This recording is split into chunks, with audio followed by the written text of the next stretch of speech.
Assalamualaikum warahmatullahi wabarakatuh.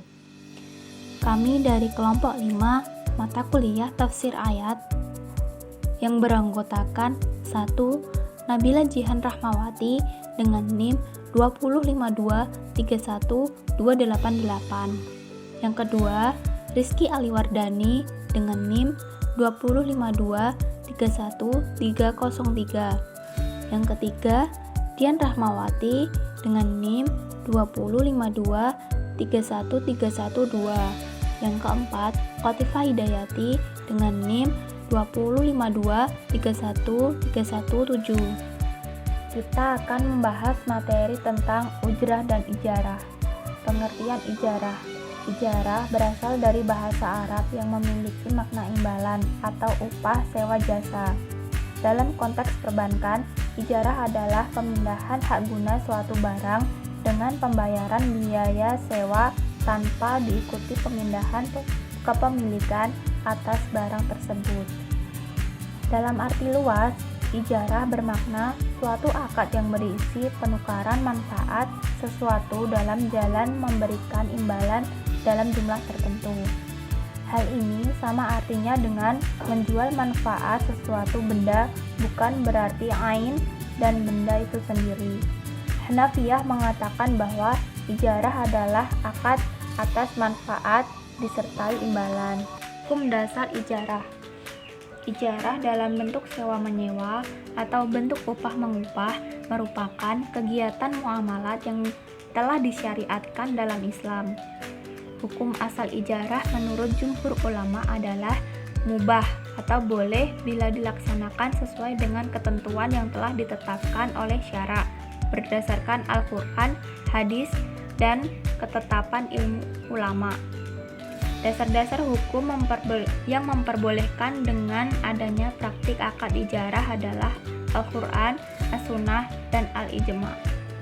Yang pertama, dasar hukum ijarah dalam Al-Quran terdapat pada surat Al-Qasas ayat 26-27, Al-Zufur ayat 32, dan Al-Baqarah ayat 233.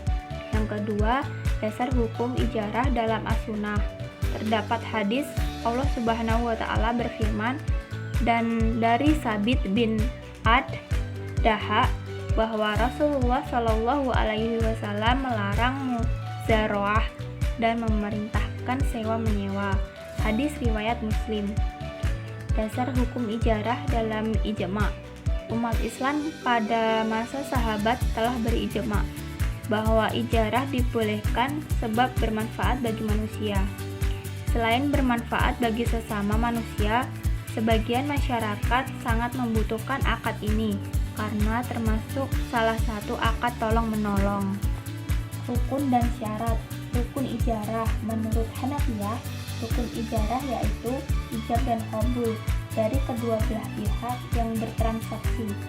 Sedangkan menurut mayoritas ulama ada 4, yaitu yang pertama ahid atau orang yang berakad, mu'jir atau orang yang menyewakan, dan mustajir orang yang menyewa.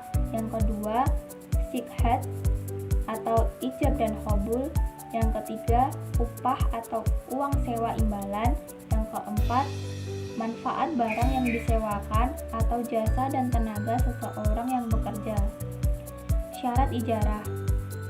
Yang pertama, mu'jir dan mustajir, yaitu orang yang melakukan akad sewa menyewa atau upah mengupah.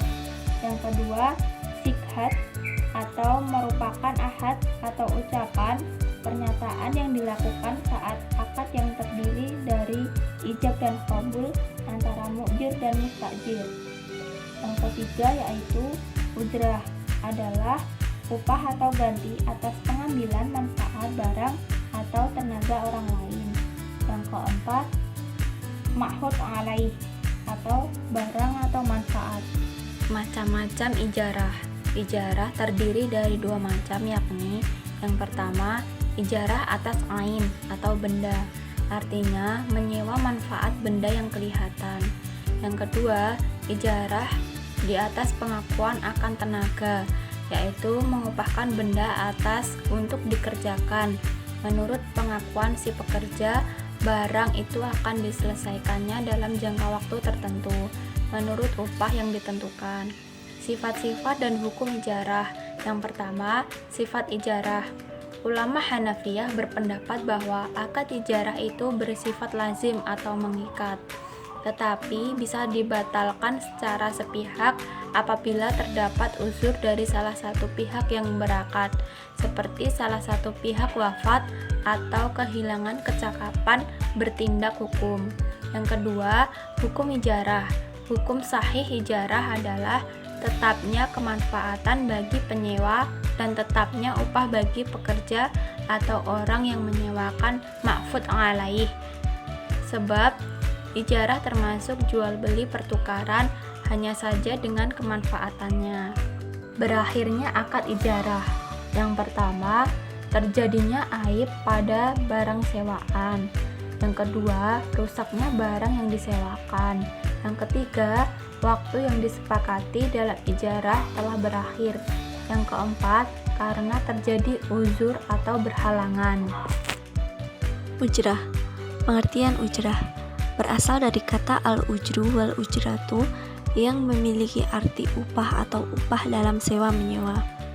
Pengupahan menurut bahasa ialah apa yang diberikan kepada seseorang karena sesuatu yang dikerjakannya. Sedangkan pengupahan menurut syariat ialah pemberian imbalan kepada seseorang dalam jumlah tertentu kepada orang yang mengerjakan perbuatan khusus. Misalnya, apabila ada seseorang yang tidak bisa melakukan pekerjaannya, lalu dia menyuruh orang lain untuk melakukan pekerjaan tersebut, maka orang yang melakukan pekerjaan tersebut akan mendapatkan upah dari orang yang menyuruh. Mengupah artinya memberi ganti atas pengambilan manfaat tenaga dari orang lain menurut syariat-syariat tertentu. Upah diberikan kepada seseorang atas apa yang dia kerjakan dalam jumlah tertentu sesuai dengan pekerjaan yang dia lakukan, baik berupa uang atau barang yang bernilai dan dapat dimanfaatkan. Dasar hukum ujrah. Dasar yang membolehkan upah dalam firman Allah Subhanahu wa taala dan sunnah Rasulullah Shallallahu alaihi wasallam sebagai berikut. Dalam Al-Qur'an, yang pertama terdapat dalam Quran surat Al-Kahfi ayat 77, yang kedua Quran surat At-Tolak ayat 6, yang ketiga Quran surat At-Tin ayat 6. Dalam As-Sunnah, hadis pertama tentang pemberian upah sebagai keringat pekerja, sebagaimana dijelaskan dalam hadis riwayat Ibnu Majah yang artinya dari Abdullah bin Umar radhiyallahu anhu, beliau bersabda, Rasulullah Shallallahu alaihi wasallam bersabda, berikanlah upah buruh itu sebelum keringatnya kering. Hadis kedua yakni diriwayatkan dari Abdullah Ar-Razzaq. Maksud dari hadis tersebut, apabila memperkerjakan seseorang, kita harus menjelaskan jumlah upah yang akan diberikan kepada pekerja, supaya tidak terjadi perselisihan di kemudian hari. Barang siapa memperkerjakan pekerja, beritahukanlah upahnya. Rukun dan syarat ujrah. Rukun ujrah yang pertama akid atau orang yang berakad, yaitu orang yang melakukan akad upah mengupah. Orang yang memberikan upah dan yang menyewakan disebut mu'jir, sedangkan orang yang menerima upah untuk melakukan sesuatu disebut mustajir. Yang kedua, sigot akad, yakni sesuatu yang disandarkan dari dua pihak yang berakad yang menunjukkan isi hati keduanya tentang terjadinya suatu akad yang ditunjukkan secara lisan, tulisan, perbuatan, dan isyarat dengan unsur ijab dan qabul. Syarat ujrah. Yang pertama, hendaknya upah tersebut harta yang bernilai dan diketahui. Yang kedua, upah tidak boleh berbentuk manfaat yang sama dengan jenis objek akad. Yang ketiga, kerelaan kedua belah pihak yang melakukan akad. Jika salah satu pihak merasa dipaksa, maka tidak sah. Yang keempat, penegasan upah merupakan sesuatu yang harus diketahui. Hal ini untuk mencegah terjadinya perselisihan di kemudian hari.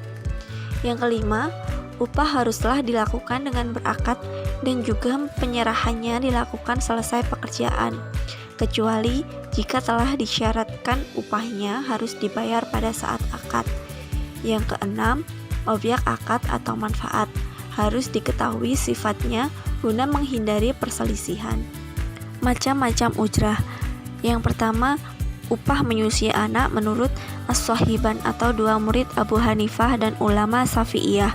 2. Upah dalam perbuatan ibadah atau ketaatan seperti dalam sholat, puasa haji, dan membaca Al-Quran diperselisihkan kebolehannya oleh para ulama karena berbeda cara pandang terhadap pekerjaan itu. Yang ketiga, upah dalam sewa tanah. Dibolehkan menyewa tanah dan disyariatkan menjelaskan barang yang disewakan, baik itu berbentuk tanaman atau tumbuhan. Sekian dari kelompok kami. Apabila banyak salah dan kurangnya mohon dimaafkan. Akhir kata, wassalamualaikum warahmatullahi wabarakatuh. Terima kasih.